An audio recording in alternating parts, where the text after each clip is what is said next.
right, thank you very much. I was up here early this morning. I'm Mike Townsend, the administrator. I'm joined with Mark Rodriguez, our insurance team supervisor. I'm here to go over, I wanted to go over first our cancer insurance program. Early this morning, Scott McCarty, our chair, talked about a lot of changes to the cancer insurance program that have been made over the past couple years. So I wanted to kind of highlight those and go through those with you first. Since there have been a lot of changes to that program, I think a lot of improvements. I think we've made it a lot more efficient, a better program for the members. And then when we actually get into the stuff where you actually need to know the facts about how this works, that's when Mark was going to take over. Thank you. So the cancer insurance program. So in terms of the history, this is something that's been around for well over 20 years, I think about 25 years. Going back, it was first created 1997 for firefighters, help active and retired members offset expenses related to cancer diagnosis and treatment. Over the years, they added different groups. So peace officers were added in 2007 and then corrections officers in 2014. So it's been a different population over time as it's been in existence. And then the way it's been structured, the premiums have actually changed considerably over time.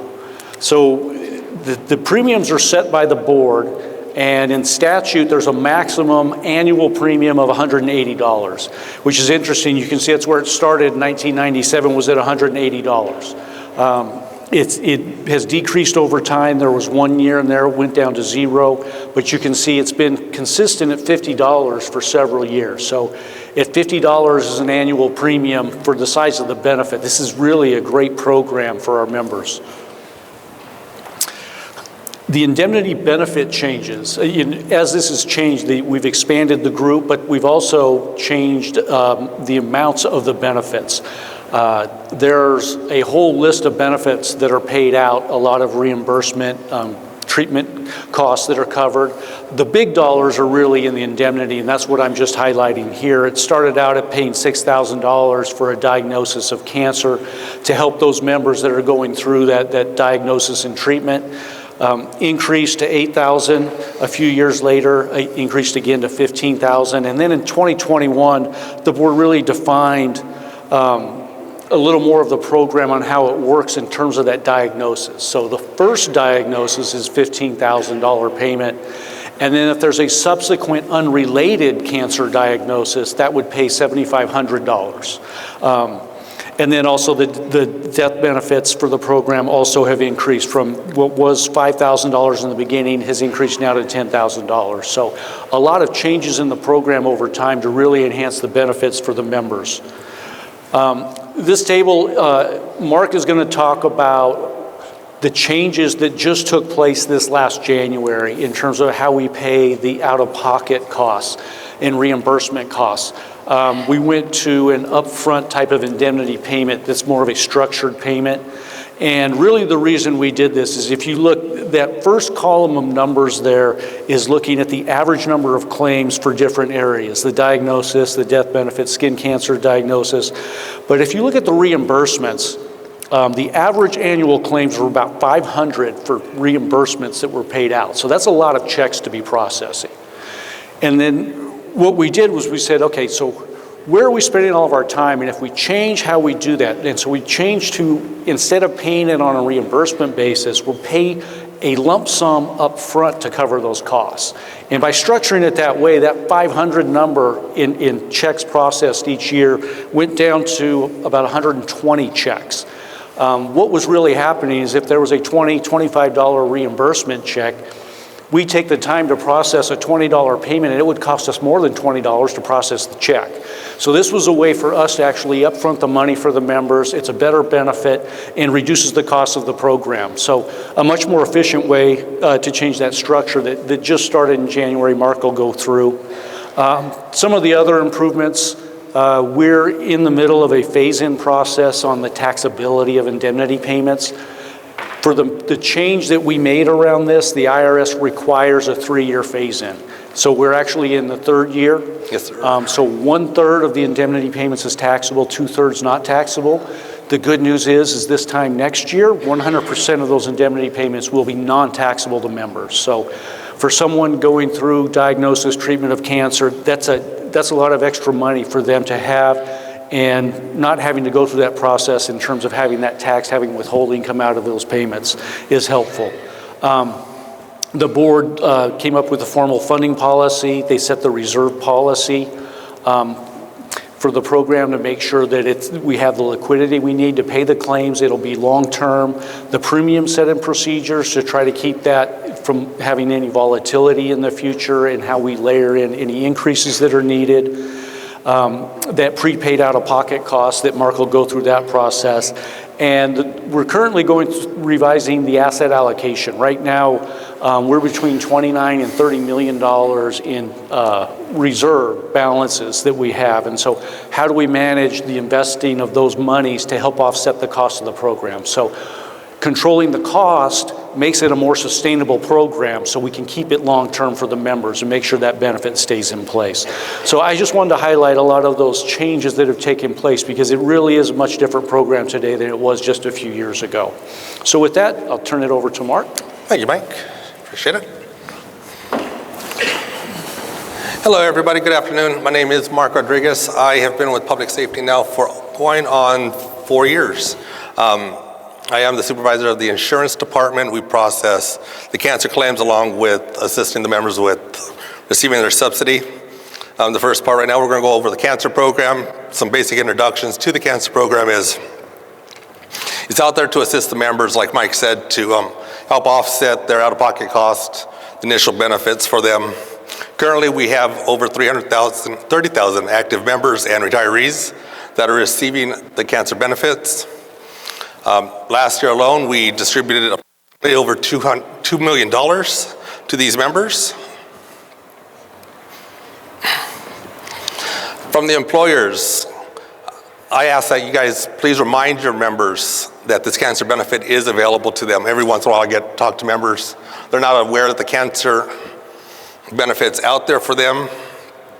If you guys hear that one of your active members comes down with cancer, has cancer, is diagnosed with cancer, have them reach out to us to see if they're eligible, what the benefit may be, what's required from them to get that benefit from us.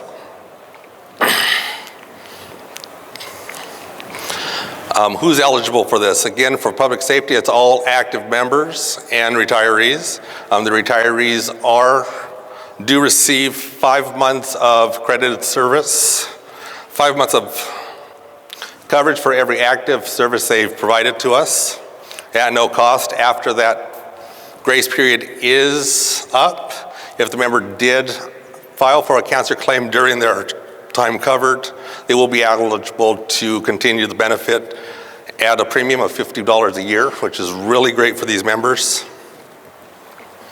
Also for the correction officers are eligible for coverage if they elect to receive the coverage from a covered employer. That coverage is irrevocable. Once they sign up, they're forever covered. That payment is due every year. In July, I send out invoices to the employers for all the active members.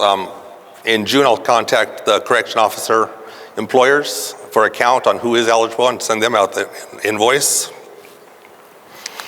Like Mike was saying, new for 2024, they increased the maximum skin cancer benefit to 7.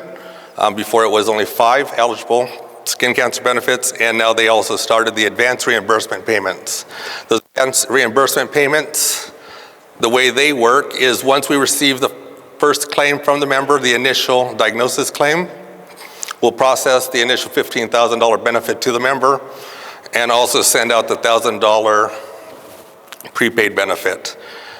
Once the members' out-of-pockets have reached over that first $1,000, we'll go ahead and initiate the next tier of that benefit, $1,000. Again, this money is given to the members to help them with any out-of-pocket cost. What we are required to process these prepayments after the $1,000 is a supplemental claim form for any chemotherapy, radiology, pharmacy claims. We also require the itemized bill from the provider along with the explanation of benefits from the insurance, just to make sure that it is from the member's out-of-pocket cost. The benefit covers the first initial diagnosis is a $15,000 benefit to the member. The second diagnosis, as long as it is a separate cancer diagnosis, it is a $7,500 benefit. The program also covers genetic testing, imaging, scanned images, chemotherapy, pharmacy, and $5 per skin cancer diagnosis, up to 7.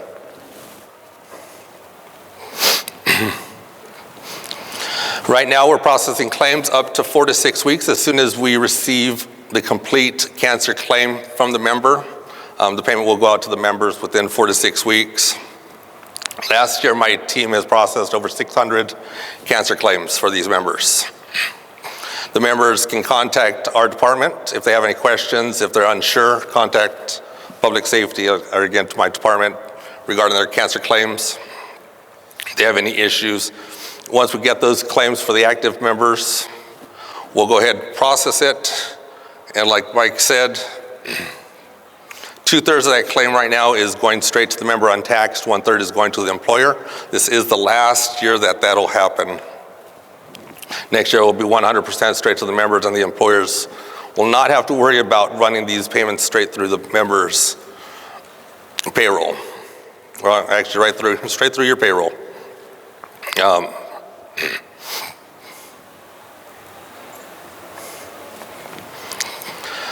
The claim processing time. If you have any retirees that file for a claim form, again, we will be sending 1/3 of that check over to the employers, to the retired employers, to run that through payroll. Lastly, remember, claim payment charges impact public safety members, not the correction officers. So correction officer claims are processed 100%. In 2022, the law did change where the member is responsible for that $50 benefit payment, $50 premium payment, sorry about that. And we are in year 2024, where just 33% of that payment is taxable. And again, if the members have any questions, if the employers have any questions, the information is on the website, but our office is always available to help and assist with any of these. Now for health insurance subsidy and the health insurance. New for 2024, we started implementing sending out subsidy payments by ACH. Some of you employers are now receiving the payments by ACH. The way that works is you'll be receiving your subsidy reports along with subsidy reports in an email along with the amount that will be deposited into your bank accounts. You can reconcile them, and it does help prevent lost checks. If there's some employers out here that are not receiving subsidy checks, please reach out to us. Right now it is voluntary, but once we implement the new system, it will be mandatory, and all the reports will also be online for the employers to receive.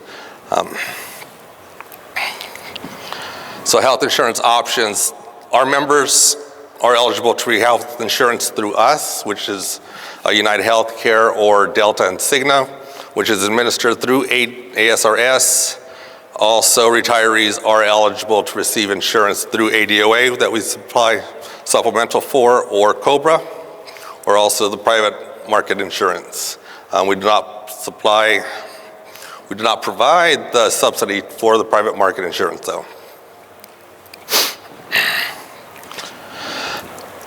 Each Arizona retiree is eligible for the subsidy payment, which would go for their insurance for the premiums. The subsidy amount is based on their eligibility versus family, and single subsidy amount does change once a member reaches Medicare eligibility age. Elected officials, 5 years accredited service, but less than 8 years, they will not receive the full subsidy amount. Who's eligible for the subsidy? It's the retirees, Tier 1 and 2 and 3 in the DB Public Safety Plan.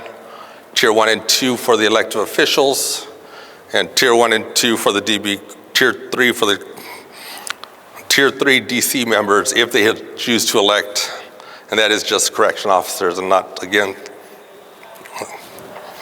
subsidy amount they are eligible for is between $100 and $260, as you can see up here on the slide. And again, that is based on dependent eligibility and Medicare, if they're Medicare eligible or not. What's considered health insurance? Health insurance we cover is for medical and dental at this time.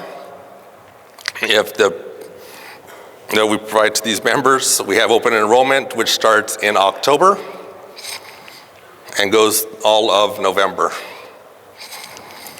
To apply for subsidy, we ask that the members either enroll under our insurance or with ADOA. If the member has ADOA insurance, reach out to ADOA benefits or reach out to us, and we'll go ahead and reach out to ADOA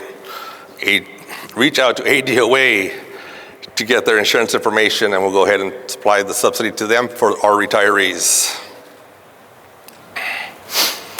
If we have a return to work member, a retiree who is return to work, we ask them to go to their HR department and contact them, and the HR can reach out to us and supply us with an employer subsidy request form.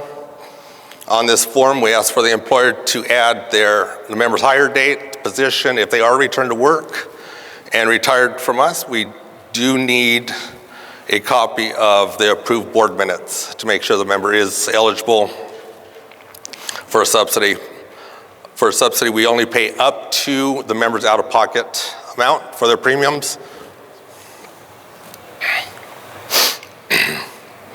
Additional information is some members may be eligible for dual retirees if they retire from more than one system. We do have some members out there who may have retired from correction officers and then retired secondly as a public safety or retired under ASRS. Those members are eligible to receive dual subsidy. If they are ASRS retirees, I'll go ahead and reach out to ASRS and get their subsidy information from them. Subsidy amount changes again once a member does become Medicare age, and retired members who return to work may qualify for subsidy if they've met all the return to work criteria. My team's responsibility, the insurance team, we're responsible for assisting the members determine their eligibility for subsidy. We gather the information from them. We help them understand what they're eligible for, and we also assist with the employers if they have any questions on subsidy for these retirees for the return to works, what is covered and what is not.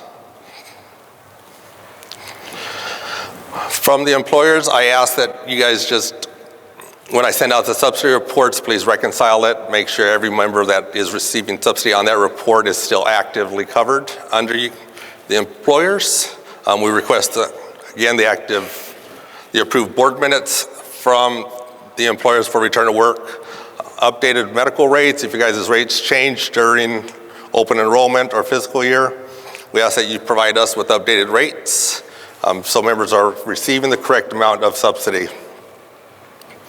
We also ask that the employers administer the insurance. Again, make sure that the member is active. If you have any members, retirees that are receiving COBRA, let us know when the member becomes effective, when the member becomes terminated, so we can stop the subsidy when needed. Again, if you guys have any questions, need any assistance with any of these forms, return to work member, retirees, please feel free to reach out to us, and my team will help you guys out. And other than that, if you guys have any questions, keep it short and sweet. Yes. So if you have a corp return to work, so one of my detention officers comes back to work, they had already previously been enrolled in the cancer insurance. Does that cancer insurance pick back up when they return to work, or do they get the opportunity to re-enroll or not enroll? It continues once they return back to work. Okay, so we do not have to do anything as the employer? Correct. Just make sure the premium is deducted from their paycheck when open in July. Okay, now what happens if the open enrollment hasn't occurred, and they've come back to work, and they get a cancer claim in between? What happens then? Deduct the payment once they come, Okay, and you can hold it back until open enrollment. okay, very good, thank you. Thank you. So I understood, oh, Like, I hear you, but I don't see you. okay, right here. Hi. All right, so I understood correctly that this will be the last year that we'll have to worry about receiving those checks and running them through payroll. Yes. But I want to make sure on the annual invoice that we pay each year, did you say that was taxable, or am I misunderstanding? The premium is taxable. The $50 premium is taxable. Okay. Just clarity on the first question. So if I have a corp officer that came back to work in January, he or she paid their premium the last July, they returned the following year and have not paid anything, did I understand you to say we could go ahead and collect the $50 in January and hold it till July and pay the cancer claim? So, did they pay the premium in July? Yes, they were enrolled when, while they were employed. Okay, so when they pay the premium is for the Fiscal year. fiscal year. So that premium would not need to be withheld. On the question that she asked, I was assuming that the payment, they left prior to having to make that payment. So, Okay, thank you. thank you. Well, thank you guys for your time. Appreciate it. And like I said, if you guys have any questions, please feel free to reach out to me or my team. I'm always available to help and assist. Thank you guys.